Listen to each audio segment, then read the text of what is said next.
Pertama-tama, sebelum kita melakukan proses pembelajaran, sebaiknya berdoa menurut kepercayaan masing-masing. Berdoa dimulai.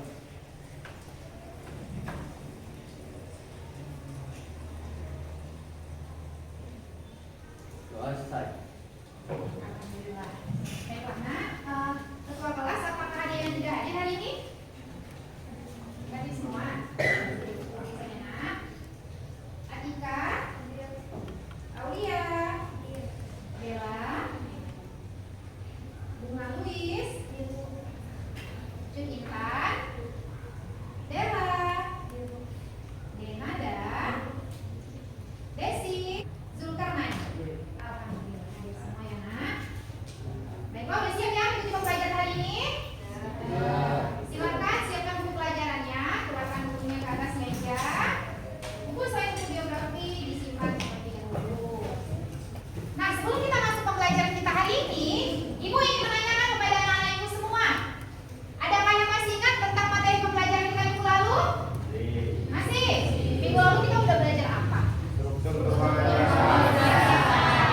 Keuangan desa, ya bagus toh. Kemarin kita udah belajar tentang struktur keuangan desa. Hari ini kita mau belajar ke kotanya, struktur keuangan kota. Sebelumnya ada yang masih ingat nggak struktur keuangan desa apa aja? Coba satu orang. Ya, Piar silakan. Pada minggu lalu kita mempelajari tentang struktur keuangan desa. Yang pertama, desa adalah kesatuan masyarakat yang memiliki batas wilayah untuk mengatur urusan pemerintahannya sendiri. Adapun ciri-ciri desa, masyarakatnya bekerja sebagai petani. Yang kedua, bentang alamnya pertanian. Dan yang terakhir, hubungan kekeluargaannya masih sangat erat. Berdasarkan tingkat pembangunannya, desa dibedakan menjadi 3. Yang pertama, desa swadaya atau tradisional. Yang terakhir ada desa swasembada atau sudah maju. Fasilitas di desa sudah cukup baik. Oke, bagus sekali ya, tepuk tangan dulu ya. Jadi anak-anak Ibu masih mengingat materi pembelajaran kita minggu lalu. Baik, sebelumnya Nak, Ibu akan memberikan kalian kriteria penilaian seperti biasa. Jadi nanti penilaian yang akan Ibu lakukan sama pembelajaran ini, Nak, ada 3 kriteria penilaian. Yang pertama itu ada penilaian sikap, ada penilaian pengetahuan, dan ada penilaian keterampilan. Yang mana indikator pencapaian kompetensi kita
dengar kepadatan penduduk yang besar kan, Nak? Nah, jadi kepadatan penduduk ini juga jumlah penduduknya berbeda-beda. Nanti ada kategori kota kecil, ada kota sedang, ada kota metropolis, ada kota megapolis. Seperti yang kita ketahui kota-kota yang ada di wilayah kita sendiri. Nah, di sini kita lihat unsur-unsur kota. Unsur kota itu ada 4. Yang pertama ada unsur fisik. Kalau fisik itu berarti kenampakan alamnya ya. Kita lihat ciri-ciri kota. Apa sih ciri yang pertama? Jumlah penduduknya ya besar. Terus masyarakatnya heterogen. Heterogen itu apa, Nak? Berbeda ya. Kalau di desa kan homogen kan? Hampir sama. Terus yang ketiga apa? Bersifat individualis dan materialistiknya enggak? Kalau kita individualis kan? Kasih dulu ya. Di sini kita bisa lihat tahapan perkembangan kota itu ada 6. Yang pertama ada tahapan eopolis. Apa itu tahap eopolis? Baiklah anak-anak ibu, ini materi kita. Sekarang ibu akan membagikan yang namanya LKPD, Lembar Kerja Peserta Didik. Yang mana anak-anak ibu sudah duduk per kelompok ya, sesuai instruksi ibu kemarin ya, Nak? Jadi anak-anak ibu silakan baca lembar kerja peserta didiknya. Kerjakan proyeknya dengan baik, kerjasama yang baik dalam waktu 30 menit. Silakan kerjakan sekarang. Keluarkan alat dan barang yang sudah ibu suruh bawa minggu lalu.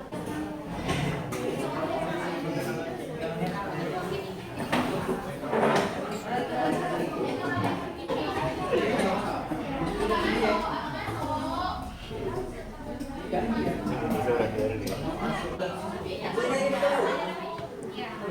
Jadi itu tahap yang berapa tahap ya? Ya. Polis.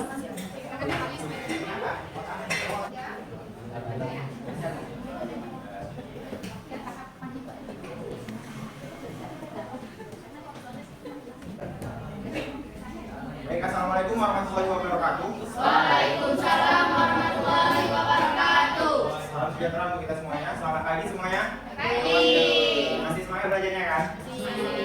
Baiklah, untuk mempercepat waktu, jadi kami dari kelompok ini ingin menjelaskan presentasi dari hasil kerja kelompok kami yang berjudul klasifikasi kota berdasarkan perkembangannya. Adapun saya sebagai moderator dan teman saya sebagai presentator pertama akan membacakan hasil dari diskusi kami. Unsur-unsur kota, unsur-unsur budaya, ciri-ciri kota, fisik dan sosial. 1. Penduduk yang besar. 2. Masyarakat berheterogen. 3. Bersifat individualis dan materialis. 4. Kegiatan industri dan perdagangan. 5. Pola kehidupan bersifat desa berkata.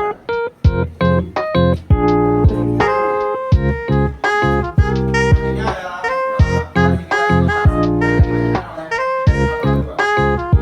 Klasifikasi kota berdasarkan perkembangannya.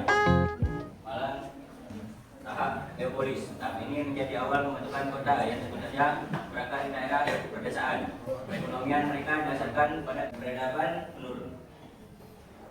Baiklah, sekian dari presentasi kelompok kami. Apakah ada yang ingin bertanya?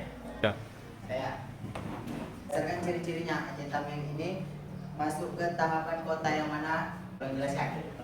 Baik, saya akan menjawab pertanyaan dari kelompok 2. Aceh Tamiang yang kita tinggali saat ini berada pada posisi tahap eopolis, yaitu tahap kota yang masih awal dalam pembentukannya. Berdasarkan yang kita ketahui, Aceh Tamiang masih sangat minim dalam pembangunannya. Jadi kami akhiri presentasi dari kelompok kami. Terima kasih untuk segala atensinya. Wassalamualaikum warahmatullahi wabarakatuh. Waalaikumsalam.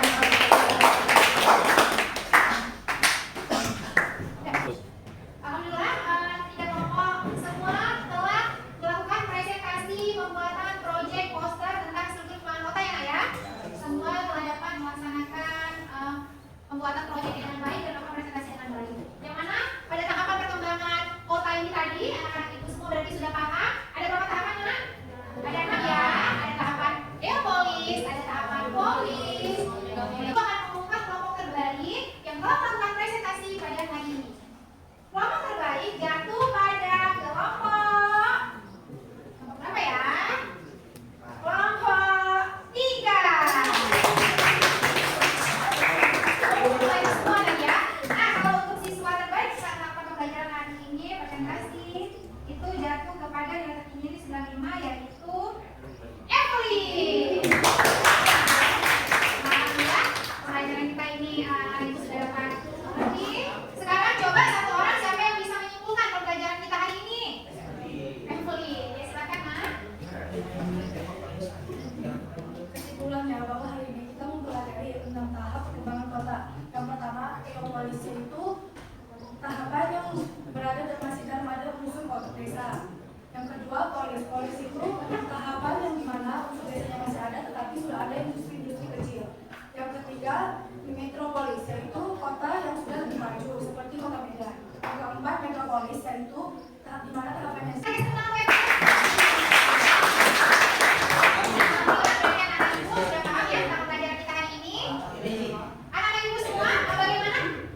nak. Setiap kelompok itu nanti teorinya itu berbeda-beda. Kelompok 1 ibu tugaskan membuat paket teori konsentris. Kelompok 2, ini kelompok 2 silakan buat paket tentang teori sektoral ya nak. Kelompok 3 buat paket tentang teori inti ganda. Nanti pengerjaannya karena ini proyek boleh kerjakan di rumah, tapi di videoin ya nak. Nanti hasil videonya akan ibu tampilkan. Tapi kalau pengerjaannya belum selesai, PIC-nya boleh kita siapin di sini sambil presentasi. Baik, ada pertanyaan? Sudah jelas ya tentang tugas di rumah ya nak ya. Alhamdulillah pembelajaran kita sudah selesai hari ini. Seperti biasa untuk mengakhiri pembelajaran, silakan ketua kelas pimpin doanya. Alhamdulillah, sebelum kita tutup pembelajaran ini, sebaiknya berdoa menurut pertanyaan masing-masing. Berdoa boleh.